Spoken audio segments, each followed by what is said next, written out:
रायगड जिल्ह्यातून पूर परिस्थितीची आणखी एक चिंताजनक बातमी समोर येत आहे। पेण तालुक्यात 5 ते 7 जुलै दरम्यान झालेल्या अतिवृष्टीमुळे बालगंगा नदीनं रौद्र रूप धारण केलंय।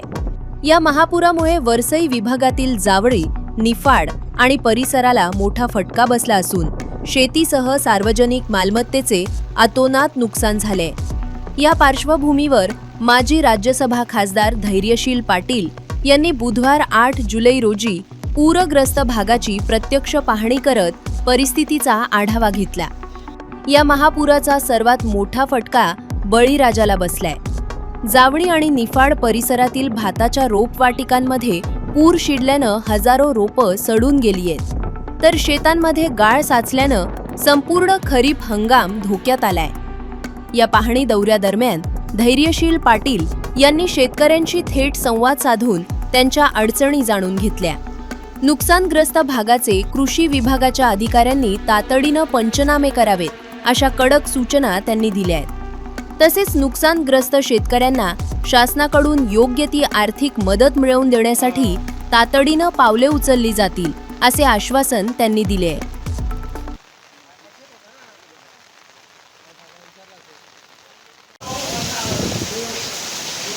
5, 6, 7 तारखेला झालेल्या अतिवृष्टीमुळे जावळी, निफाड आणि हा वरसई परिसर याच्यामध्ये अतोनात नुकसान या ठिकाणी झालेलं आहे।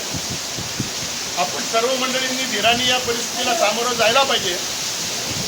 व्यक्तिगत हानी जी झालेली आहे, घरात पाणी गेलेलं आहे, राब पाण्याखाली गेलेले आहेत, आता त्याच्यावर माती पडलेली आहे। या संदर्भामध्ये कृषी अधिकारी या ठिकाणी येतील आणि पंचनामे करतील, तशा पद्धतीच्या सूचना त्यांना या ठिकाणी देण्यात आलेल्या आहेत।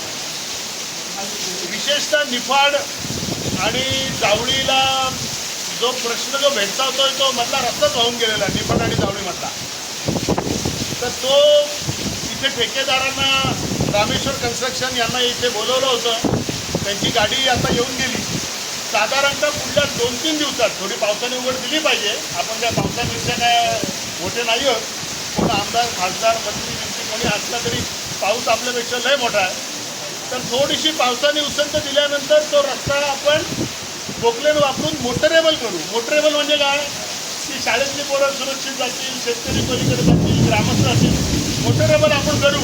आणि नंतर मग डांबरीकरण होगा थोडा पुढचा विषय, तो सध्या एवढा आता होणार नाही, पण तो रस्ता मोटरेबल करू अशा पद्धतीच्या सूचना त्यांना दिलेल्या आहेत।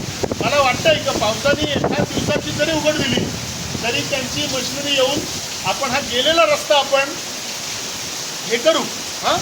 आणि आता काय सगळीकडे परिस्थिती सारखीच आहे, कोण येईल धीर देण्याचा प्रयत्न करील, आमची जी जबाबदारी आहे ती आम्ही पार पाडूच। पण थोडंसं या परिस्थितीला जागरूकतेनं आणि काळजीनं सामोरं जाणं ही आता आपल्या सर्वांची जबाबदारी आहे।